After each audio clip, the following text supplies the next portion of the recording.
Hey, what's going on, everybody? You know who it is. It's your boy, Algebra, coming to you live and direct from the mobile studio this time on a bus ride in the Iowa. Bulldogs versus Bulldogs this weekend. Butler versus Drake, trying to get the job done one more time. So what I got for you today is we're going to talk about some trig derivatives. So if you haven't already taken out your notes, you might as well do so now. We're going to be working with sine, cosine, tangent, secant, cosecant, and cotangent all in a row today. First video is going to give you the notes. Second video is going to give you some examples. So you know who it is, like I said, and we're going to try to get this thing popping. So if you ain't ready yet, you might as well get ready because we're going to get started right now.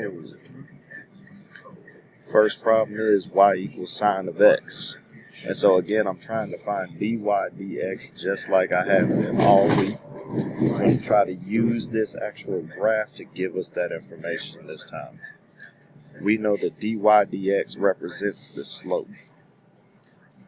For all intents and purposes, we're looking at the instantaneous rate of change at any particular point on this graph. So if I kind of just sketch it out a little bit, you'll be able to see exactly where we're headed. Right here. Your slope in the middle of this line looks like it's about y equals x. It's really close to 1 there. I can do the same thing at a couple of other points on this line as well. For instance, right here. This would be a -1 for your slope. This one would be a -1 for your slope. What we're creating right now is considered a very crude version of a very complicated thing called a slope field. It shows you the basic trend of the graph as it exists at any point without translations and transformations taking place. But one of the other things that you need to include into this idea of graphing using the slope or the rate of change, the dy dx, is where it's horizontal. We've been talking about a horizontal tangent line a lot for the past week, and that's referring to the maximums and the minimum points. These maximums and minimums are definitely really important to us because that's where the graph changes direction. You go from having a positive slope to a negative slope. Yeah, obviously we're still talking about instantaneous rate of change with slope, but that's where the curve starts to change from an increasing function to a decreasing function, or vice versa. Once we get to the other graphs, we start to talk about those points of inflection. What does a double derivative start to look like? But for right now, we really need to concentrate our effort on trying to understand the slope. In these particular locations, which I've marked with those blue lines, your slope is 0 at all of them. So what I'm going to try to do is I'm going to try to take this information and I'm going to try to build the graph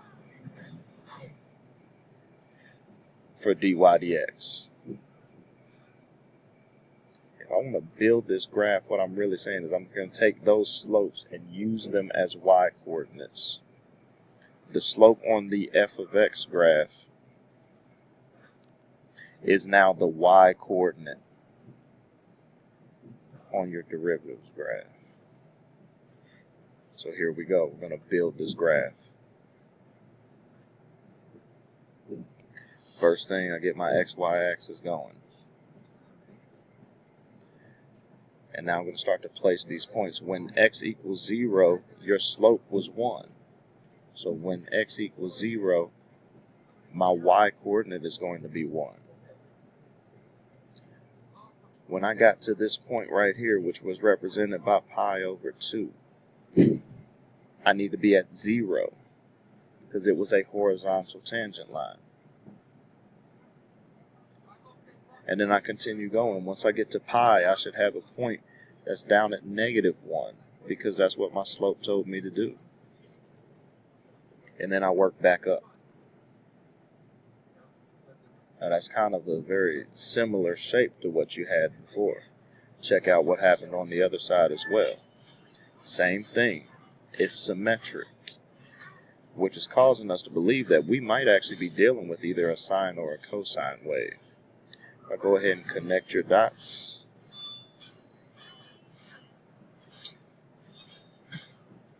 The question now is, what kind of graph is this? It's definitely one of the 15 that you were required to know at the beginning of the year.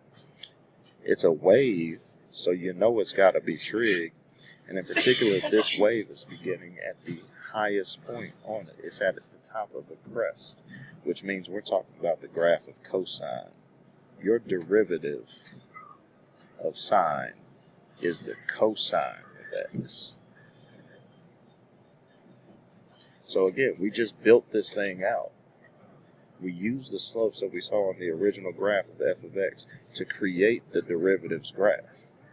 So now that you've seen it, you can use it as a rule. If I give you y equals the sine of x, the derivative, or dy dx, or f prime of x, however you would like to refer to it, is going to be the cosine.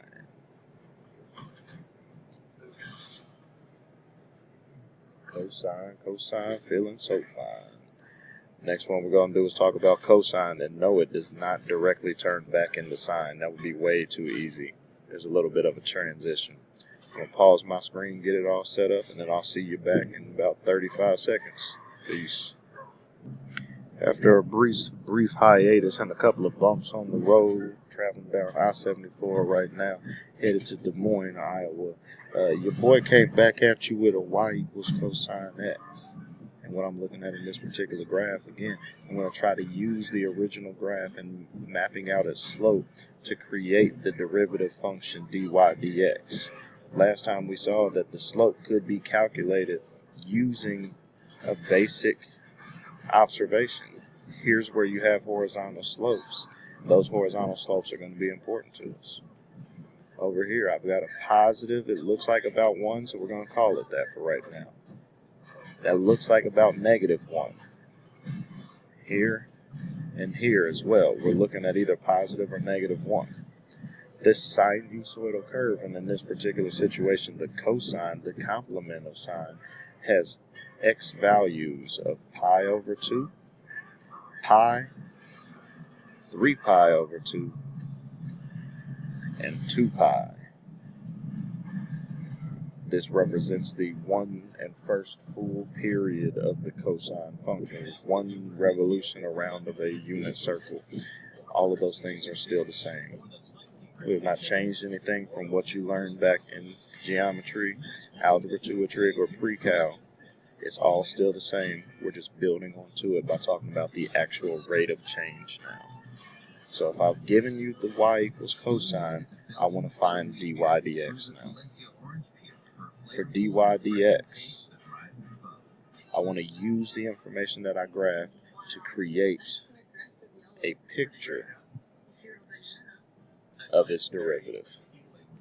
To begin with, I have a slope that is at 0. Remember, your slope on the original is graphed as the y coordinate on its derivative.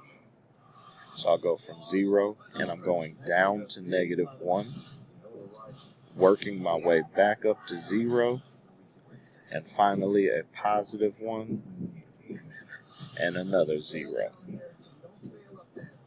This becomes pretty similar to what we had the last time. On the other side of the graph, actually the same thing is taking place. It's not symmetric, but I do see yet again a sinusoidal curve. As I connect the dots, you know this pattern. That is definitely a sine wave. But what's different about this sine wave compared to what we're used to seeing? It's the fact that we're starting off by going down. This sine wave that we've just created is not your regular sine. It is a negative sine of x. This negative is going to take place for any function that starts with co. If it starts with co,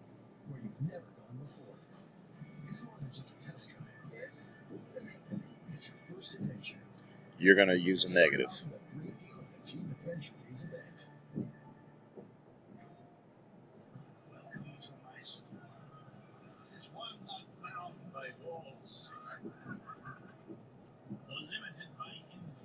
This is for cosine, this is for cosecant, and this is for cotangent. All three of those are going to be using the same basic pattern of co. Now that we've shown it, you're allowed to use the basic rule. If I give you y equals the cosine of x, it is going to turn into dy dx as the negative sine of x. One last trig function that we need to worry about for this particular video. We're going to talk about tangent. And I don't even want to use a graph for tangent. That sounds way too complicated. It sounds way too complicated to use the difference quotient, talking about the limit as x approaches h of the tangent of x plus h minus the tangent of x all over h. Too much. We can use our quotient rule from yesterday instead. Here we go.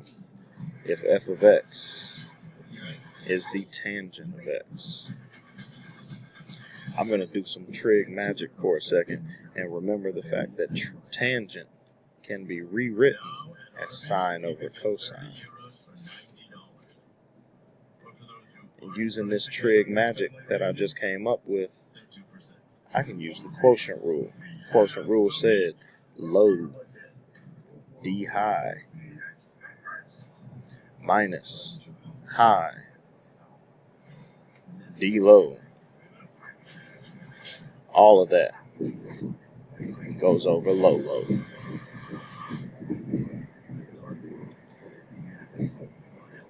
Using this idea, your quotient rule, I can build myself to the understanding of what tangent's derivative really is.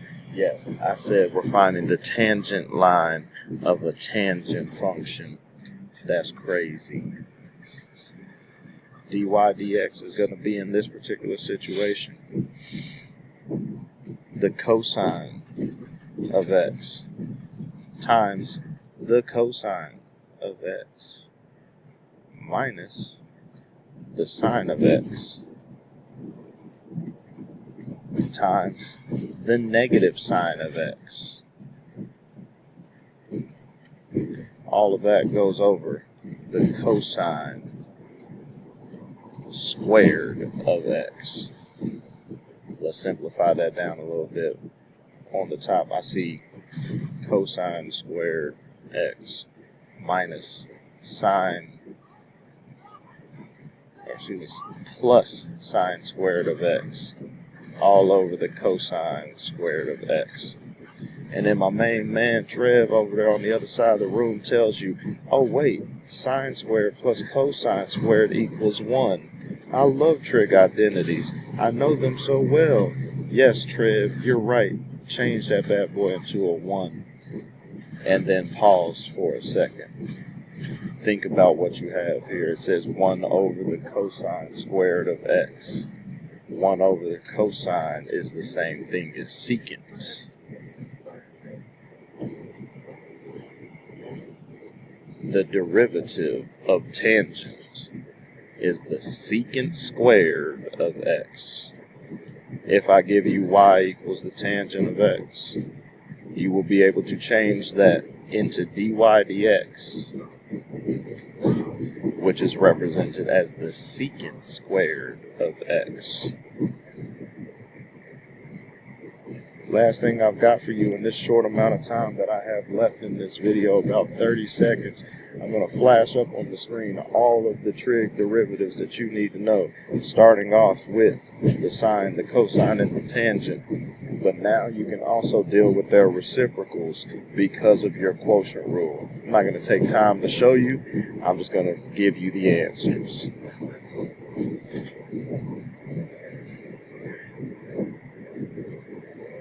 Bam. Here you go. The derivatives of trigonometric functions, when I plug in the thing that is in there, the y equals sine turns into cosine, and all the rest will follow. Peace.